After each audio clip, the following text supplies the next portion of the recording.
Everyone, চলো আজকে তোমাদের সাথে শেয়ার করে নিই দিল্লি থেকে হাওড়া অব্দি আস্তে আস্তে আমি কি খেয়েছিলাম। মানে ট্রেনের পরিস্থিতি তো খুব খারাপ ছিল, আমি ভীষণ বোর হয়েছিলাম, তাই খেতে খেতেই আমার ট্রেনের জার্নিটা কেটে গেছে। প্রথমে খেয়ে নিয়েছিলাম জল, দেন খেয়েছিলাম চা, তারপরে বরবাবু নিয়েছিল মানে ওই ব্রেড আর তার সাথে না ভেজ কাটলেট মতো কিছু একটা ছিল, দেন খেয়েছিলাম বারবান বিস্কুট, আর তারপর খেয়ে নিয়েছিলাম একটু কোল্ড ড্রিঙ্কস। তারপর সব থেকে ভালো লাগা জিনিসটা না ছিল এই যে এই ক্ষীরটা, মানে ট্রেনে যা কিছু খেয়েছি তার সব থেকে ভালো খাবার লেগেছিল আমার ওটাই।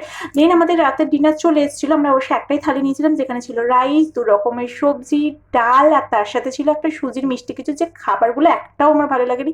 রাতে যখন সবাই ঘুমিয়ে পড়েছিল আমি চিপস আর এই যে আলু ভুজিয়া খাচ্ছিলাম। দেন সকালবেলাতেই বড়বাবু আর আমি মিলে একটু চা খেয়ে নিয়েছিলাম, আমি অবশ্যই চা লাভার নয়।